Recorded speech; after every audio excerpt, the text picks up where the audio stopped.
Re-engage. You should have us again, being able to see us. If you would like to, please let us know with a thumbs up or something. Yeah.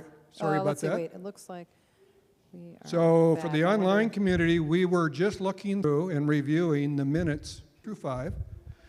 We have one correction.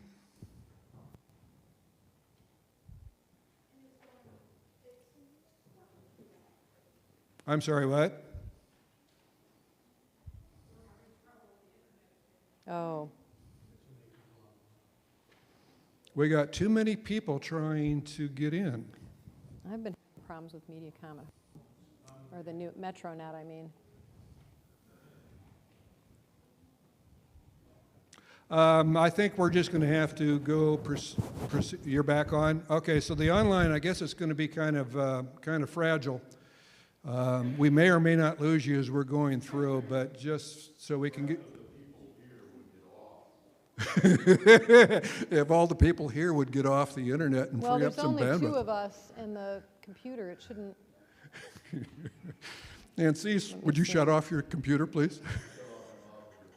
You want to shut off me your see mouth? if I- Okay, I've lost control of this meeting, so let's reconvene. Let's start this thing again. Okay, we're going to run this, and we apologize to the folks online for having a fragile communication. We'll try to figure out some way to either get you the minutes real quickly or get you caught up somehow on this. Dan?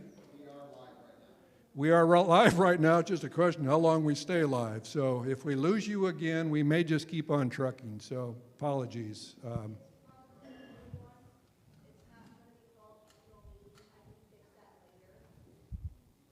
It's not called annual meeting. Just go to the live stream. And there should be a new one that pops up. It says Edwards UCC, and it'll be live. Edwards, okay. UCC, and it'll be live. Okay. Are there any other corrections to the minutes? We had a motion and we had a second. I'm going to let those still stand for the correction was kind of minor. Important, but minor. Can you So- enable the chat again, Kristen? Kristen? Okay. All right, Thanks. we're going to enable the chat again as well. So by a show of hands, all in favor of approving last year's minute, raise your hand. All opposed, same sign. Motion passes. So then proceeding from pages 6 through 14 are the reports from the officers and from the team leads and whatnot. We're going to start with the most important one, and Pastor Lisa is still texting away. Yeah. I'm going to let her finish, but then I'm going to ask her come up and review her report and make any other comments she'd like to make and share with us.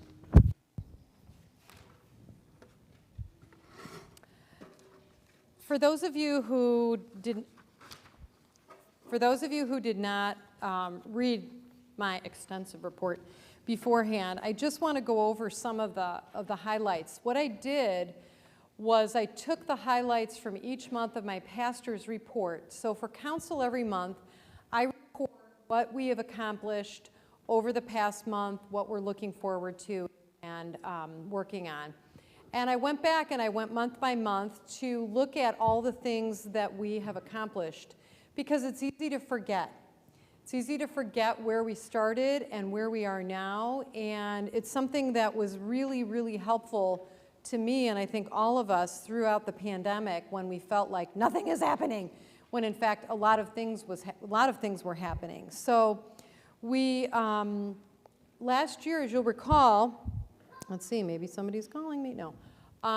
We started a new way of doing business here. We used to have boards and committees and chair people and 3-year terms and 5-year terms and rolling terms and all of the things. And we just frankly did not have enough people to even if we put one person in every single spot, we still had spots open. So we just could not keep going forward that way, and recognizing that life is changing. People don't want to commit 3 years to something anymore. People, you know, aren't even sure what they're committing to at this point in their life. Things, the way we committed to things before the pandemic are different than the way we are doing it now. So we went to a team model, and it's a very fluid model. We have people, a few people that are for sure on a finance team or the council, that sort of thing. But on our Faith, Fun, and Fellowship team and our community engagement, mission, whatever we're calling that team, what is that mission? Community impact. Community impact team. Okay, you're going to have to text your questions to me or Candace because she can't get it turned on for the YouTube people. Sorry about that.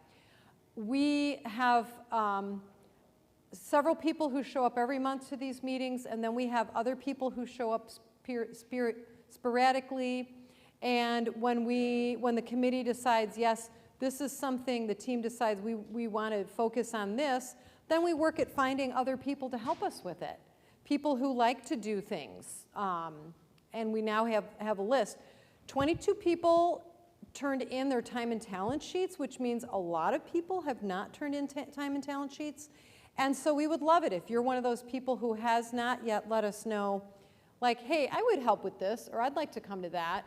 You know, let us know, because it's more fun to be engaged and involved and know the people here. So we can then also know you want to help with something. And we've found that this model has been working.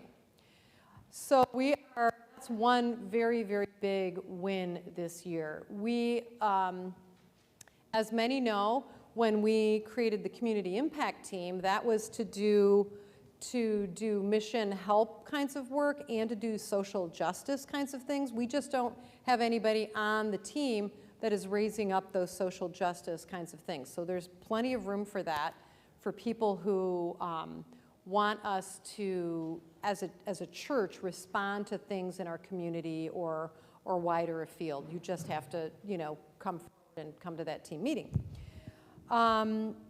We've also, in February, I also just talked to the council about, you know, it's hard to let go of things that we're used to doing. A lot of people have had to make sacrifices in some special thing that was important to them, that we just simply don't have enough people to make that happen anymore, or it's just not something that is going to work going forward, or that is something that, you know, we all are on board with. And so we know that that's not easy, and we are always on these various teams taking into account what's important to everybody and remaining as flexible as we can with the kinds of ways we do ministry, we do worship, we do teams, and all of that. We took in a new member class last year, and we had, was it 7 new members? I believe 7 new members. And we're about to have another new member class, probably that many, maybe some more, which is very exciting. We supported the Pride Parade and the Pride event, which was great. I list the people in there. And another conversation that was started with our council and is really an ongoing one is, how do we develop leadership? So how do we help people in our congregation find their own personal leadership style and their leadership skills, both to take leadership positions in the church, but also be leaders in the community, to use their gifts and skills that God have given them in the wider community. And this is definitely an ongoing conversation. We don't want to just keep passing the moderator hat around the same few people, right? We want to get other people involved in this. We don't just want, you know, any position, right? We want that to be open to everybody. And it just naturally occurs that we sit there with our list of names and we start thinking who might be somebody that would fit this position, and we start calling people, right? Calling people we know. But we also want to create space for new people in that process. a few people from Faith, Fun, and Fellowship went to Kansas for a training on hybrid worship. How do we do worship in this space, in this 1 hour, and do worship with people who are live and who are going to be interacting with us at another time during the week, the month. Our online viewing goes, the numbers each week go up over time. So how do we make meaningful worship happen to somebody who maybe is here sometimes and can't be here right now, or somebody who truly is worshiping from somewhere else? We want them to feel as much a part of who we are and what we do as those of us who are here. So that was a very worthwhile event. We've got more things to work on and ways to grow, but again, you know, we need more people to be interested in those things. We started having our one Sunday a month in the fellowship hall around tables. Originally, we started that around communion, and we did that for a few months, and then a number of people said it's more meaningful for me to have communion in the sanctuary. So we said, okay, fine, we'll do the first Sunday back here so we can do worship in here, which the normal, you know, even normal communion isn't normal anymore because of COVID and the way we think about things. So that's in flux as well. But we are continuing to have our worship service once a month in the fellowship hall because there's a significant number of group of people for whom that is very important because they feel that they're really connecting with folks here. If you're a new person here and you work full-time, you don't have time to come during the week and help with the kinds of things we do during the week, during the day, cooking or some of those kinds of events. And it's harder to meet people. You know, we have very superficial conversation at coffee hour, right, around our tables. Hey, how's your week? How's your kid? How's this and that? But how do we really get to know each other? That's one of the areas we are working on building is more small group opportunities as they arise, as someone sees a need. We are looking for ways to do that. But this style of worship, which allows people to have conversations, is very meaningful to some people. Now, I know for some people, we're not used to having those kind of deep conversations in public. But my feeling, this is the, in my opinion, best place to learn how to have these hard conversations. Because we know each other well enough. I sure hope we have enough grace for each other to have a different opinion about something. We're all on a journey. We're all learning from each other. And to learn how to have uncomfortable conversations or hard conversations with a group of people who love each other, but we're not family and we're not strangers, it's kind of the perfect place to learn how to sit in your discomfort and say, you know what, I don't agree with you guys and this is why. Or for the other people to say, wow, it looks like you're really uncomfortable. Do you want to share with us like how you're viewing this or how you're feeling about this? So that's my little educational plug for today on that and why we're still doing that. And we continued in Thanksgiving to have our event with Beit Shalom, Quad City MCC, and one of the representatives from the Muslim community came, Lisa Kilgannon, Dr. Killinger, as many of you know her. She came, and it's a learning process with the imams. They've come from other countries. So this idea of all of these faiths coming together is a new one for these imams. So that's a learning process for us, again, to come together. But we had a nice turnout here, and it was a lovely evening. And it was, we had a theme this time. We wanted to do something different because what we'd been doing is having a worship service in somebody's place, and the numbers were dwindling, which tells us not so interesting to people on a Sunday evening. So remaining resilient, remaining able to pivot, to seek out new ways. Everything I'm learning about how church works, where church is right now, where pastors are, on one hand, it can be very bleak. Latest studies show that almost half of ministers are planning to leave ministry completely. Not me. But there are, but some of my friends have left ministry, and when they hear that number, they think that's very low. Seminaries are, the people going to seminary are not typically, from what we're hearing from seminaries, going to become pastors. They're going there to do social justice, they're going to do not-for-profit work, they're not going to be pastors. If you're not aware, church decline is a real issue. It's been an issue for the last 2 decades, and the pandemic just put it on hyperspeed. I mean, we just look around us, right? We are some of the survivors and thrivers right now, because I would say on average our worship is more than it was when I started as your pastor. And that is not what's typically happening right now. Plus, if you add in our online community, it's way more than it was. This past month, 122 different people worshiped with us. And so I'm not looking at every week necessarily. I started looking at over the course of a month, how many of you come, because last month I looked, 19 people came every Sunday. That's all out of the 122. That's counting me and Mary. So we know that people don't come to church every week. It's fine, right? We're thriving, we're making it. But we have to look at things differently. And so looking at that trend of how many people are coming every month and that going up, and with virtually no work on the social media stuff. I mean, you know, Candace and I, we remember to put something up on Facebook every now and again. We don't really advertise our YouTube or anything like that. The numbers are going up. And the number of visitors, you can see for yourself. You're gone a week or two and you show up and you're like, wow, there's new people here.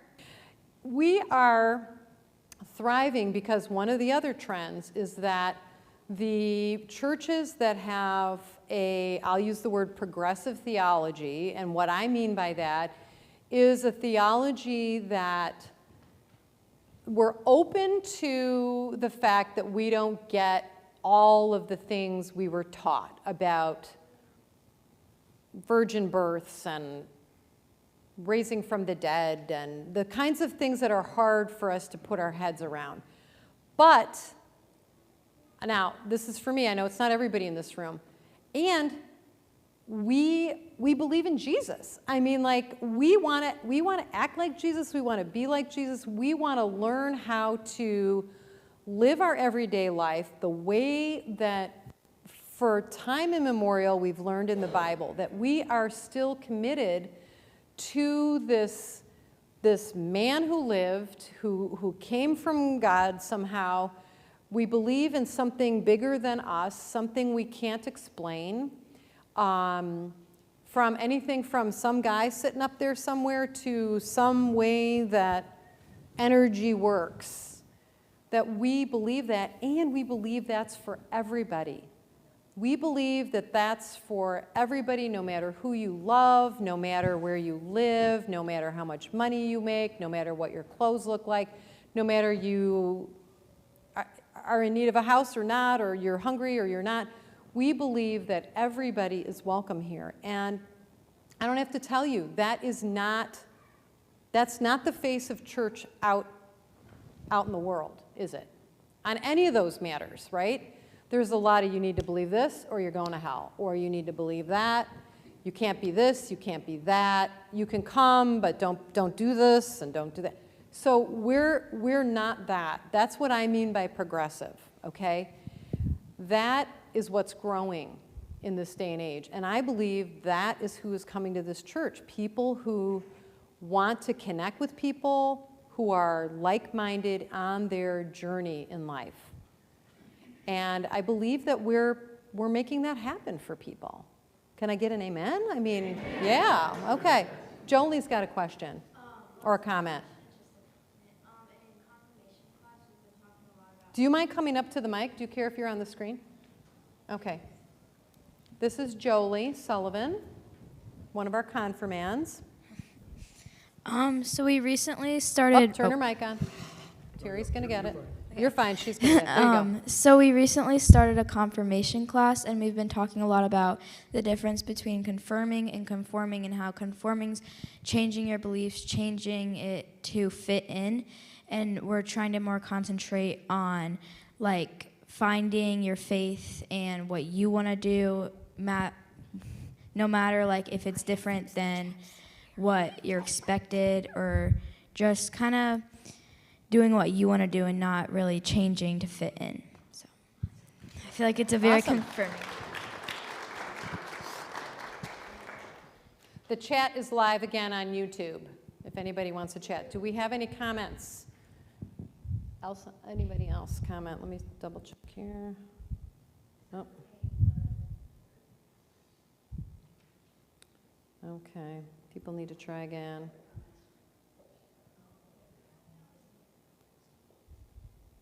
Okay, I'll tell everybody we're online. They've missed my report. Anything? I think that's all I have to say. Any questions about my report? Anything anybody read? They've got questions, comments, concerns? No. Okay. And Pastor Lisa's report is on pages 8 through 10. For the online community, if you don't have an annual report, if you didn't get the constant contact or whatever, just send in a request to the church at any time, and we'll get you a copy of the annual report so you can have that. So pages 6 through 14 are the reports from the officers, the team leads, and if you have any questions on any of that, we're not going to go through any of the other reports in any detail. We're not going to go through them at all, not here anyway, but if you have any questions on any of those reports, just contact the author and get your question answered that way. So the next piece of business is probably, to my way of thinking, the most important one of the whole meeting, and that is the All My Relatives Award. And I'm going to turn that over to Terry Schleybaugh, who's going to make the presentation. Terry? Thank you. I've got to put my glasses on here. I'm representing the Community Impact Team, and the All My Relatives Award recognizes an individual or group of individuals within our church community whose activity embody our mission. The individual chosen this year for the award has contributed to the greater community as well as Edwards. When you enter Edwards, you might see a stone with a comma on it. This was donated by our recipient as they wanted everyone to know that God is still speaking. Our nominee has been a member of Edwards for a long time, since they were a child. They have been active in the community as well as Edwards. In the community, they have been part of La Leche, a Girl Scout leader negotiating massive cookie drives, a homeroom mother for many years, and a volunteer at St. Mary's Monastery. At Edwards, they were a Sunday school teacher. And I want to tell you a little personal note. My youngest son hated Sunday school, and it was a battle every Sunday to get him to go. So she would make him breakfast every Sunday morning to have him come to Sunday school. She's been a mentor to many confirmands, a best buddy for a student with Eisenhower, and a supporter of the youth tutoring program. She has volunteered with Blessings in a Backpack to deliver food to children at Eisenhower so they wouldn't be hungry over the weekend. They are well known for their exceptional cooking abilities. One of the areas that she's best known for is her love of Pilgrim Heights. It has a special place in their heart. They were often a camp counselor extraordinaire. One year, she drafted me into becoming a camp counselor, of which my favorite time of day was when it was bottoms on the bunk and we could rest. Okay. She loved Pilgrim Heights. They would bake, or she would bake each week and sell baked goods at Edwards to help support Pilgrim Heights. I am very proud to name the recipient of All My Relatives Award is Mila Smith.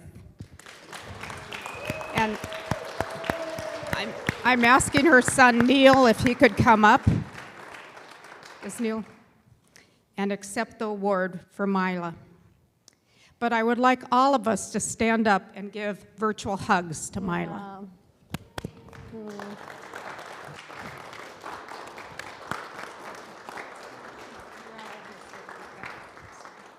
want to say a little Thank you.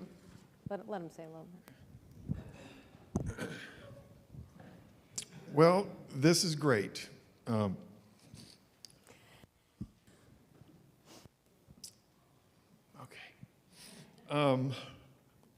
Mom would love to have been here. Sorry. She's currently in Genesis East right now, and she's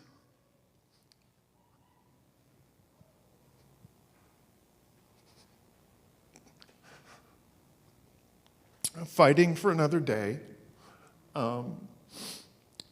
She, as of yesterday, she's in comfort care, and right now my wife Kim is with her, with the doctors and the nurses and all of the support staff, and they're going to help her stay comfortable and keep fighting for another day. If by chance you can see me, Mom, I'm going to speak for myself and you, and in the spirit of today being the annual meeting, I just want to say that this is a great place. This is a great church, and I know it has saved my mom's life on and off throughout her entire life, as it has mine. And whatever any of you anywhere can do to support this place, it is well worth it, because this place is amazing.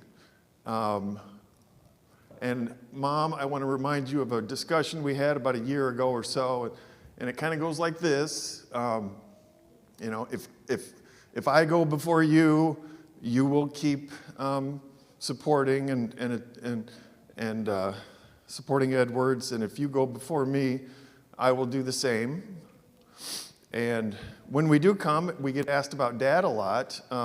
So Dad, if you get a chance to see this, I'm just going to say that just like last night when I walked in your room and you were reading the newsletter, that does not give you full coverage. So we're going to get you back here.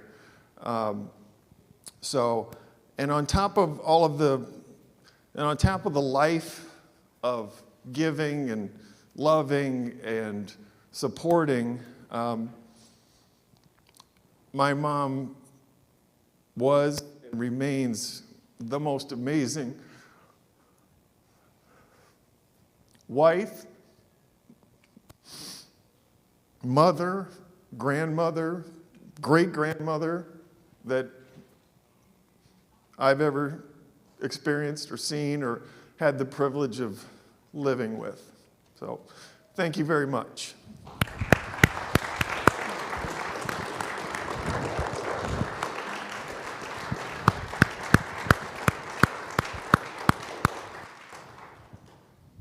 Thank you, Neil.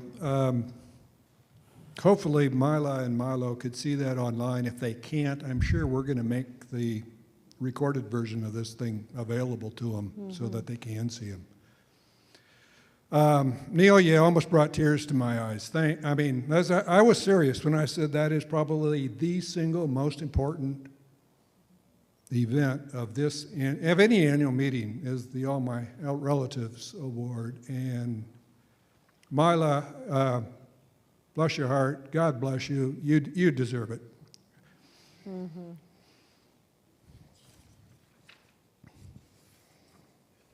Now we'll go on with a piece that I'm going to put everybody to sleep with. The 2022 financials. We'll wrap up the 2022 financials. I'll do it quickly up here. This is on pages 60. We're going to skip page 15 for a moment. We'll come back to that one. This is on pages 16 through 19 of the annual report, the 2022 financials, and I'm just going to go through these quickly. If anybody has a question, please raise your hand, and then I'm going to redirect to either Tom or to Kathy Lohe, who are in the audience, but hopefully I can cover it. So anyway, we'll start just a quick, the balance sheet for the church. You can just read through that quickly. The balance sheet for the church is at the top. The endowment fund assets are on the lower part of that. We have both restricted and unrestricted funds in the endowment, as you probably now know. There's no dollar sign in front of those, but those are all in dollars. And when Kristen gets back, she can page forward to the liabilities and equities. So we have a question. Kay. QCBT, what does that stand for? Quad City Bank and Trust. QCBT, what does that stand for? That's an accounting acronym, banking treasurer acronym. That is our banking unit, Quad City Bank and Trust. Yeah, we should really put English in place of just acronyms, shouldn't we? Yeah. On the liability side and equity side, you can see that. Accounts payable, liabilities, so forth and so on. Actually, the balance sheet for the church looks really, really good. I mean, this is about as good a balance sheet as I've seen. So, and then to the next slide, please. Very quickly, if you recall, the 2022 mission spending plan that we put in place last year had a balanced budget to it. Now, I'm not going to take total credit for this, but only missing that by $700 is not bad. So thank you all for doing that. So we basically have a balanced budget at the end of 2022 heading into 2023. That was really, really quick stuff over all of those numbers that are on those pages. Are there any questions on 16 through 19 that I or Tom or Kathy Lohe can answer for you? If not, one final piece of business to wrap up 2022 before we go back to page 15, which is the leadership for this coming year. For all of those sitting here in the pews, I can't see the people online, but those sitting on the pews, everybody that served in a leadership position last year, please stand up. And whether you served on a board, you served on a team member, you were an officer, whatever. We're getting other people. Well, actually, more people are standing up than are sitting down. You said team members, because we have... And yeah, please, team members too. I mean, that's a leadership role for this church, being a team member. So yeah, please. Stand up, kids. Oh yeah, even more people are standing up. Yeah. Yeah. Which just shows you how many people are involved in making this place work. And so many of you are going to take new positions in 2023. Many of you have been taking positions for years. Where's Julie Hinkey? Julie, did you stand up? She did. Kinda? Yeah. That's more So than some half a people year. change jobs, change assignments year by year, you know? And they kind of, you know, they try something out, move something else. Some people, a few of them, do something forever. And Julie Hinkey's one of those. We were trying to figure it out this morning. Financial secretary for 16 years, going on 17? Something like that? Yeah, you think it's 16? Whatever. It's a lot of years. So thank you, Julie, for doing one job.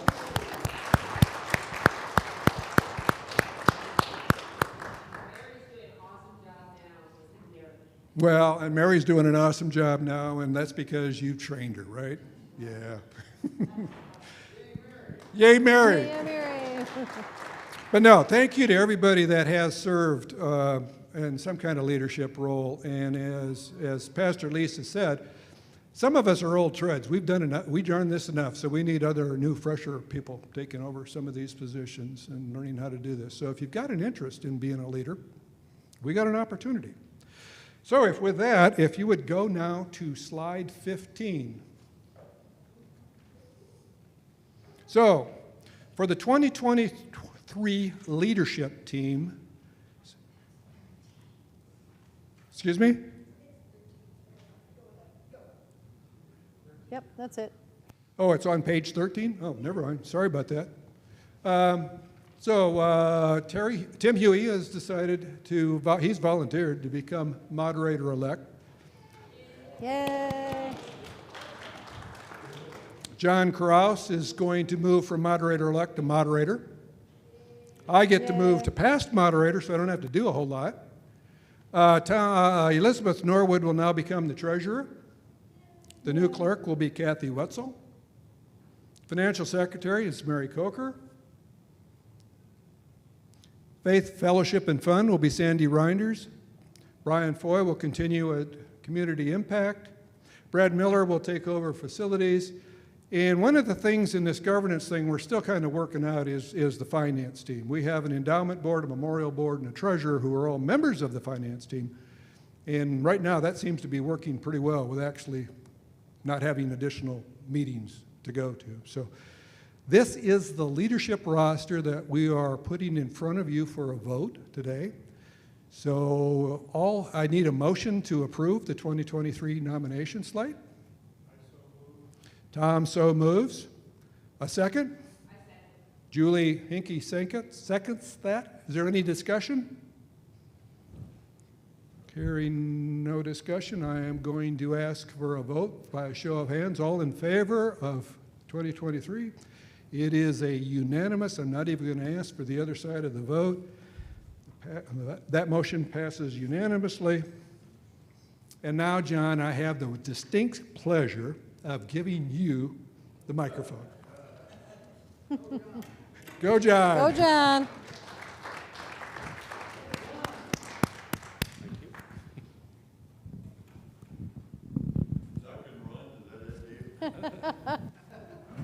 Yeah.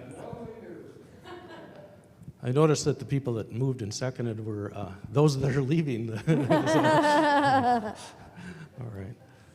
Well, thank you for your votes of confidence and trust in this group, this slate of volunteers. And we're going to serve as your leadership team. I believe I'm speaking for all of us when we say we really deeply appreciate this opportunity to be of service, to have the honor and the privilege of being able to serve you as the congregation of Edwards Congregational United Church of Christ. Thank you. Will those people on this list that are here please stand up, please? Yeah.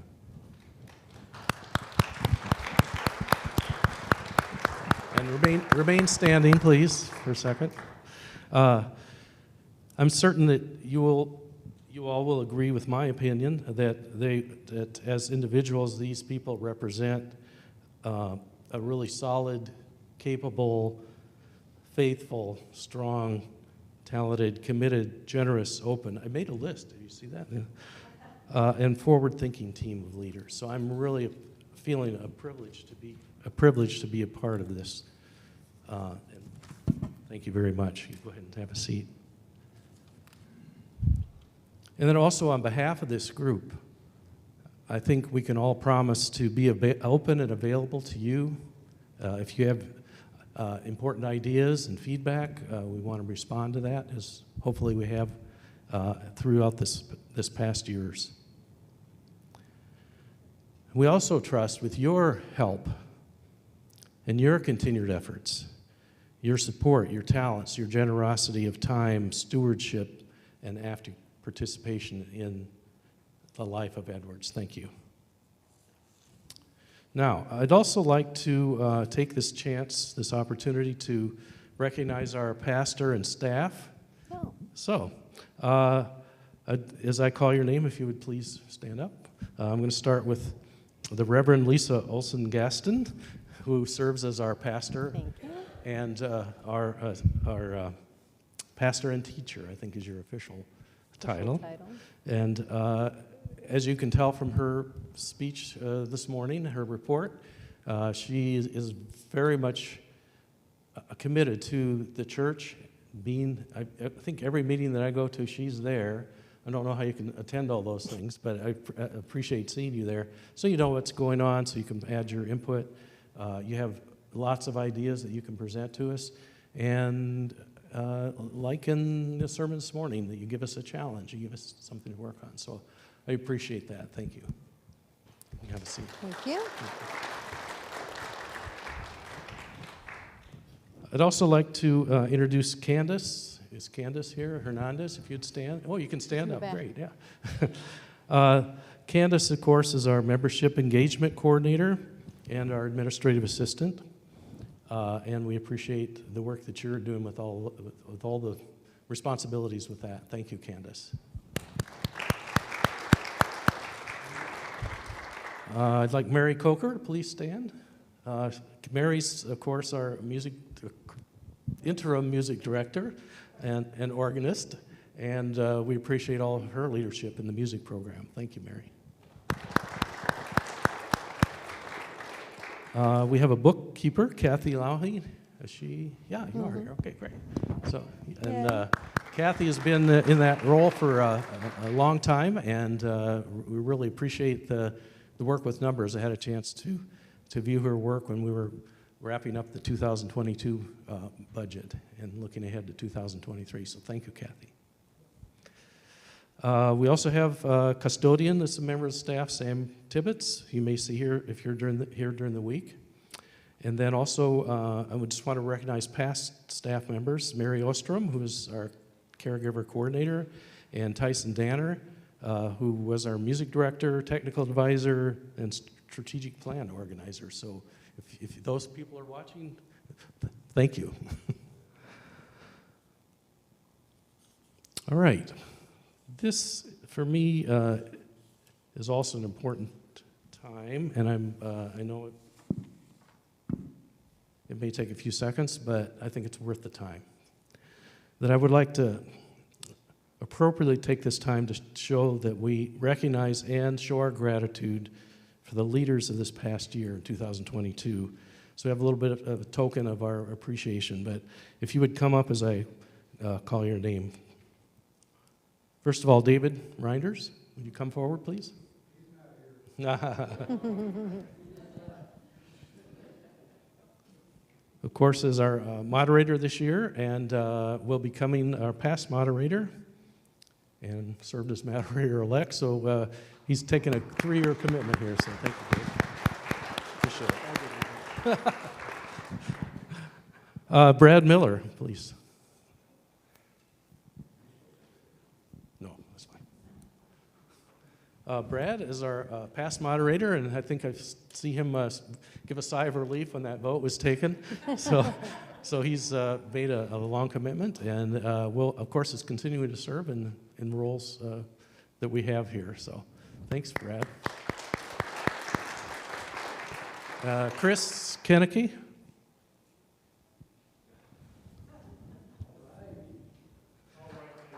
Yeah.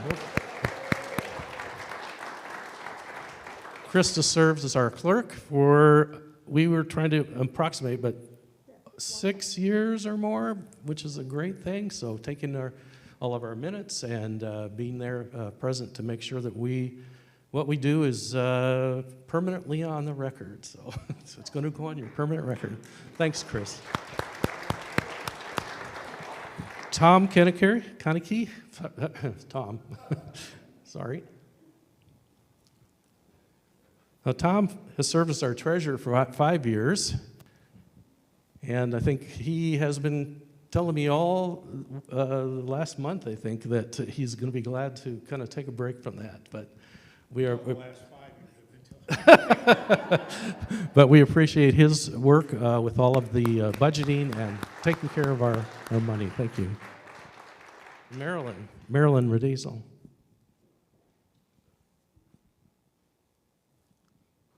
I don't want to get too far up here. So.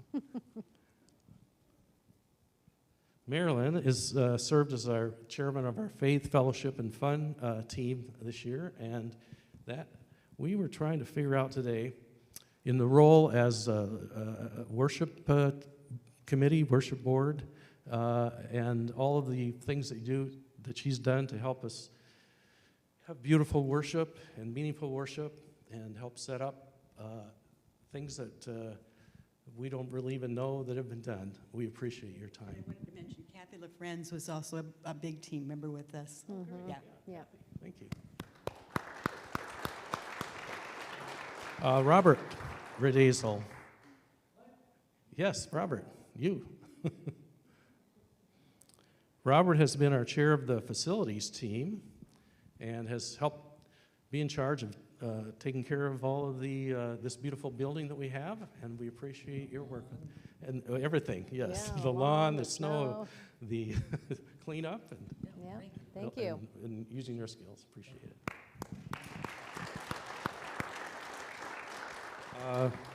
I'd asked Brian Foy to come up, but he's. Oh well, okay. I was going to have to make fun of him. I hope he's watching today. Yes, they missed it last week. So, anyway, we appreciate him being chair of the Community Impact team this past year. Tell him thanks. Thank you.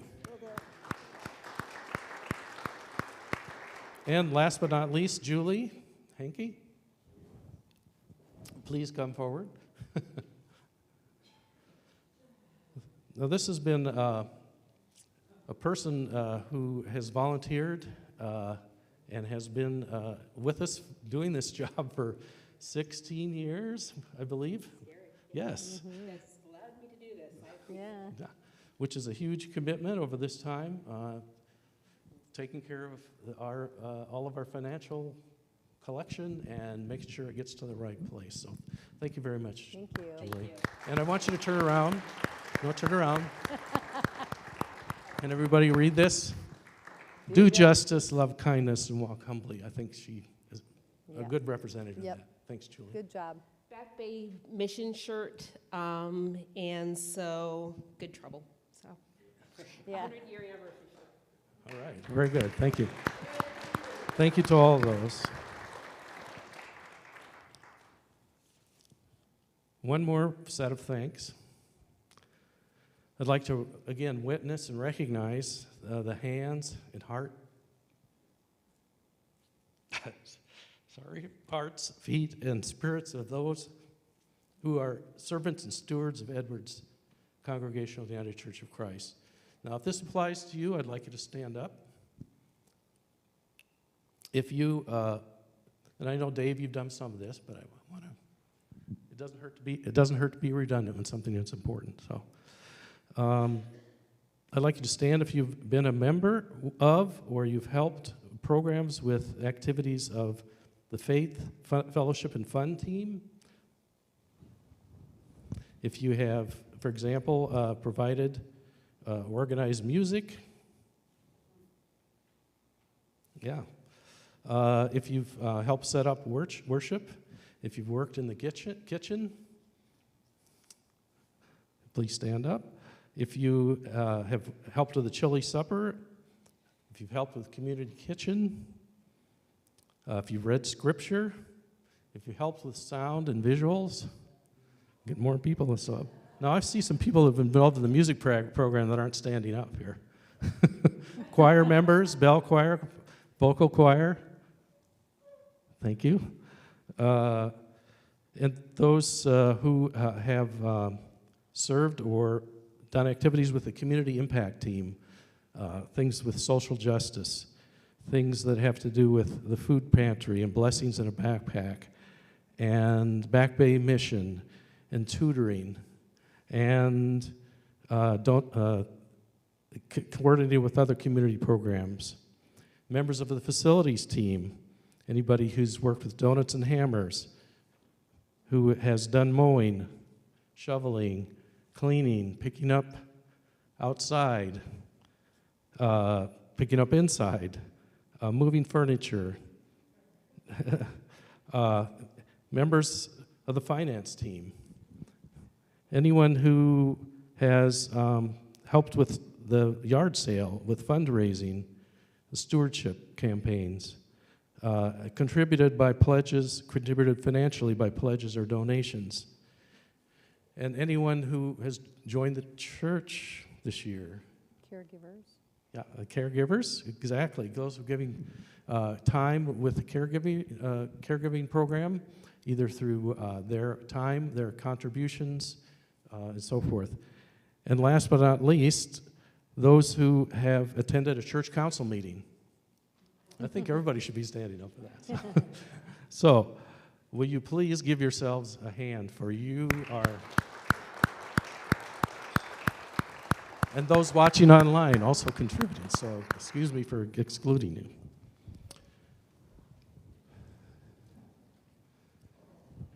So bless you for all of those miracles that we are able to do as a collective church.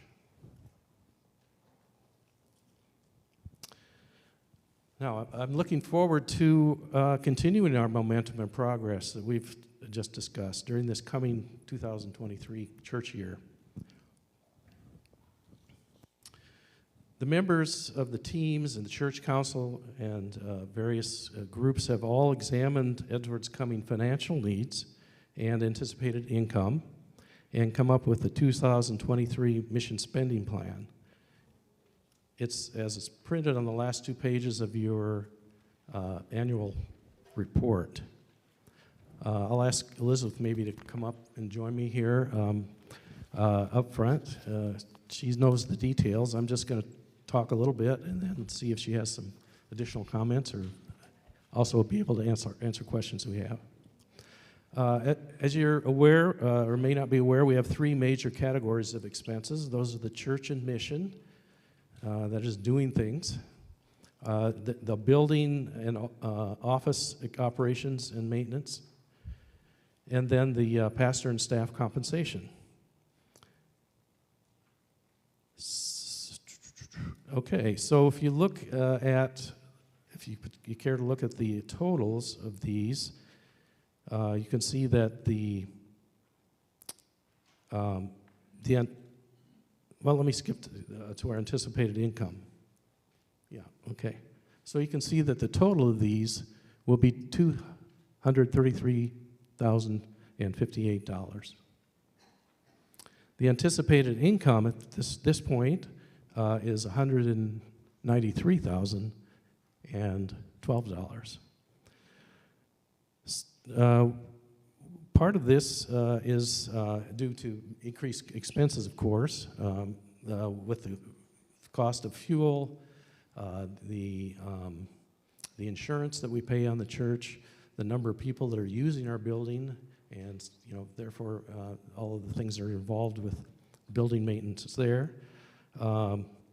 And the income appears to be somewhat less because we did have a carryover last year of $14,000 from a grant, a loan that was turned into a grant during COVID in order to preserve staff, so we didn't have to lay staff off. And that has run out as of last year. Okay.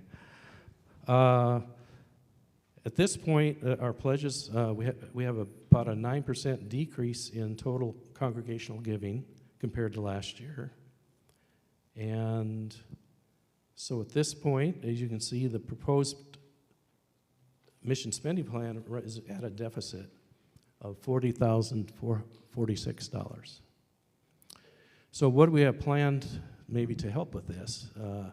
We are proposing a deficit budget, but we hope at this point that it's not going to remain that way.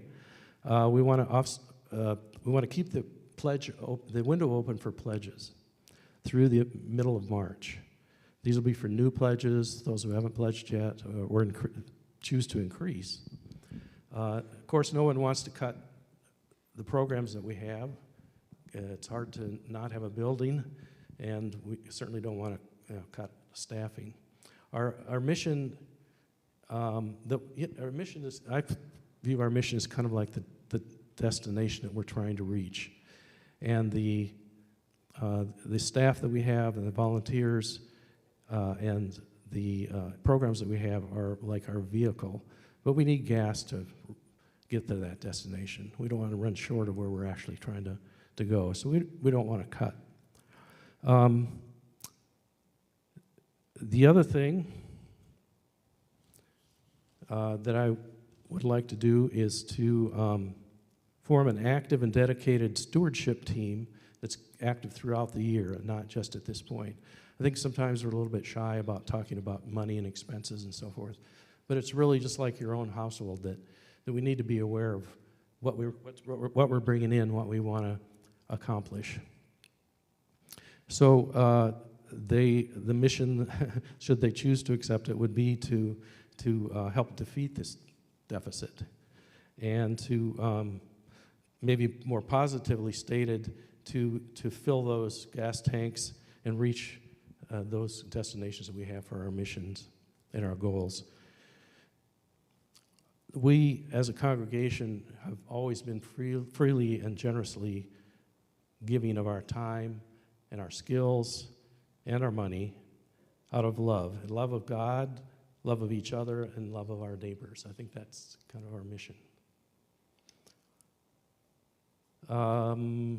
One suggestion that I would like to make as far as stewardship and pledging would be to prayerfully consider in your heart whether you might be able to increase your pledge by 10%, which would cut this one in half, basically.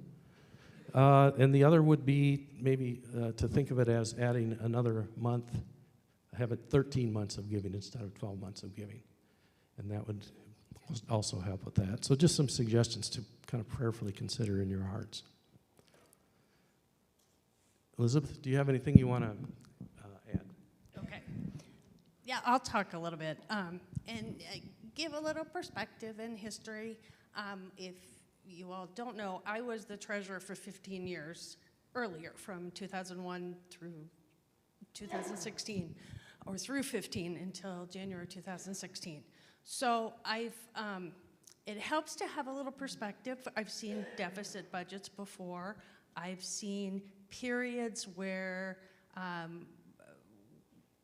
if we have a new minister, if we've had a minister just leave, there have been cycles and ups and downs in the giving and the membership and the ability to meet our financial requirements.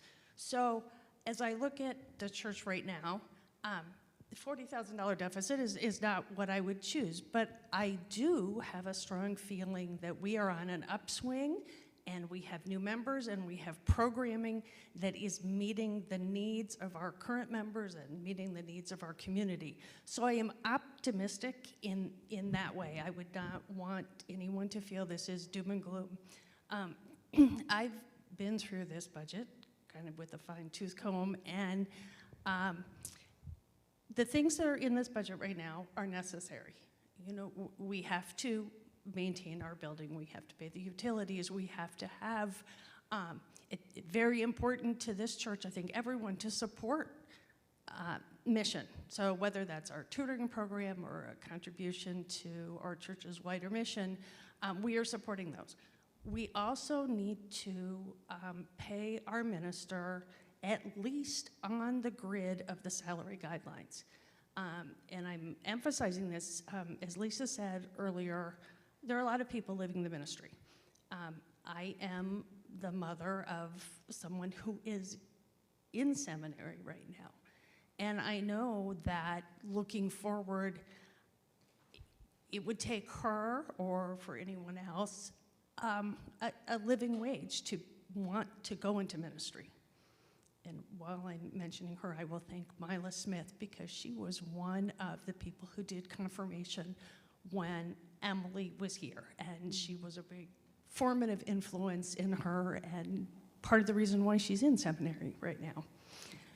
So having said all of that, I do have some good news to announce, and that we have 2 pledging units who have come together and are offering a match on any increased pledges or new giving up to $15,000. So if the congregation can come up with $15,000, that'll be met by $15,000. Then we've got $30,000 off this $40,000 deficit. I can live with it. You know, that gets us in the range of normal ebbs and flows that happen within a year. I will also just point out, if there's a question, that where it's appropriate and justifiable, we are using the funds that we have available, whether they're contributions from special funds or from endowment. Those are, or the last remaining bit from the sale of the parsonage, which was a long time ago before I came. Those are included in this budget right now. Are there any questions? Okay. Questions about this last page? Is that appropriate now? Yeah. This question about the last page in the annual report, which is the second budget page.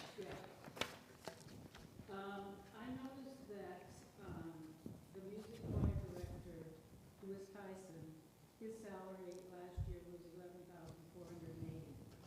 And obviously he's here now, and I get that. So the proposal for the music choir director is now $2,667. Okay? Mary is doing that. She's taking on the load that Tyson used to do. And yet, if you go down another line, her salary was cut. She's taking on more, but doing less. And if you are truly going to look for another choir director, you're not gonna hire one for $2,600. Even if every other week, you're not gonna do it. Yeah, good points, Kay. And we need to clarify for everyone what's in here. Please do. Yes, that is important. First of all, Mary, we talked with Mary about this, and I want Mary to tell me if I'm saying this incorrectly. But Mary has agreed to fill in without additional compensation for the period through June. That was her choice. That was Yeah. her choice. Yeah. You suggested that, yes. Right, and then we don't have choir during the summer. So we've taken that out. So this only represents the final 4 months of the year. And with choir every other week, we would not be hiring someone at the same salary that we paid Tyson. Yeah. The other thing is a couple of the salaries look a little lower for 2023 than 2022 because at the end of 2021, which was paid in 2022, we gave one-time bonuses to a number of the staff members. And just because of how the payroll system works, those bonuses appear in their total. What's in 2022 is total compensation. So, good questions. Well, I applaud Mary for doing it, and the 2 times we've had it since Tyson left, she's doing a bang-up job. But it adds so much to her job to find the music, the equipment. Oh, yeah.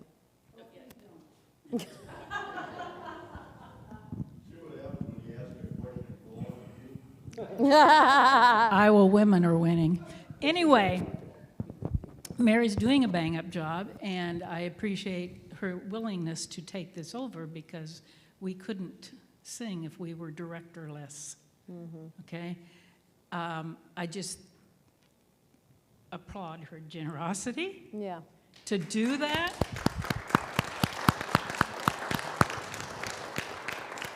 Without compensation, and I don't think as a choir, maybe we don't need a director if Mary's willing to do it. I don't know. That's Ooh. well, that's To the be point. discussed. That's the point. It adds a lot to her job to not have a director to take up finding the anthem and directing us and cutting us off so we don't have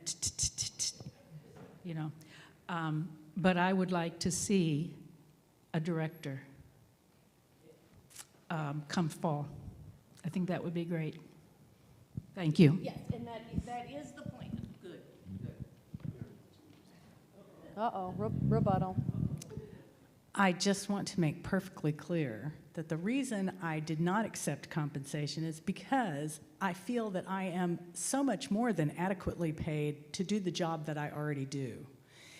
And to just, you say that, but I'm telling you, I come from like a long 20-some years of doing this, and this is the highest paid position I have ever had, ever in 25 years. Well, it's about This time. church has been so generous to me. The least I can do is to help you out through a thing. Now, I will say, I do not want to stay the choir director permanently because it is a lot more work. But if you can't find somebody, I would prefer to do the lot more work than to not have the choir. Well, So thank you. where we are right now is great. Thank you.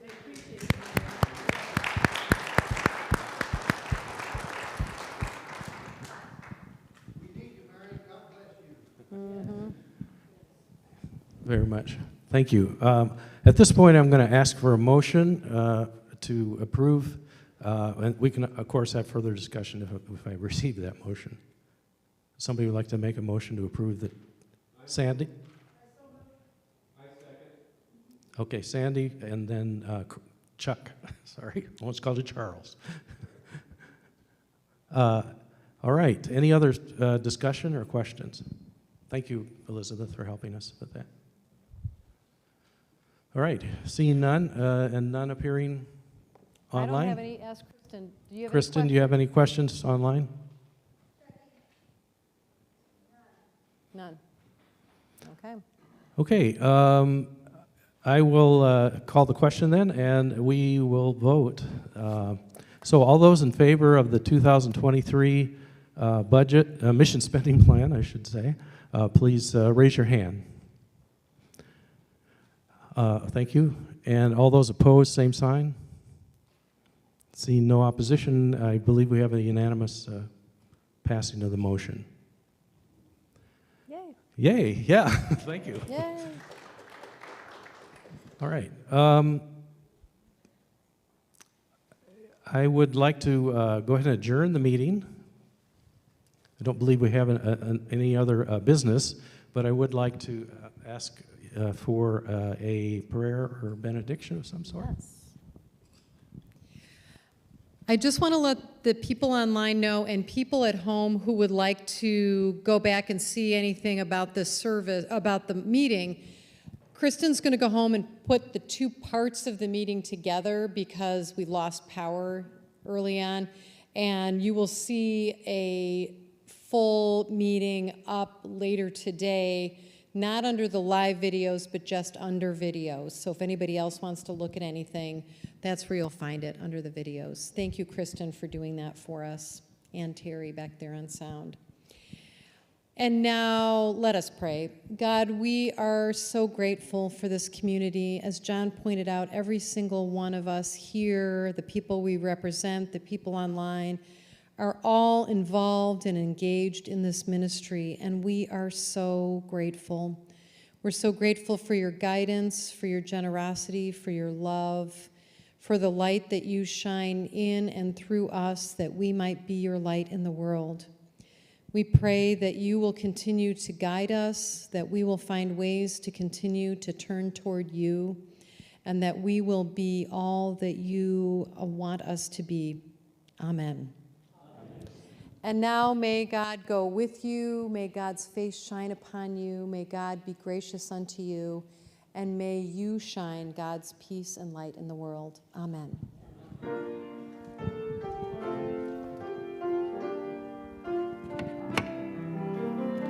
Go now in peace, never be afraid. God will go with you each hour of every day. Go now in faith, steadfast, strong, and true. Know God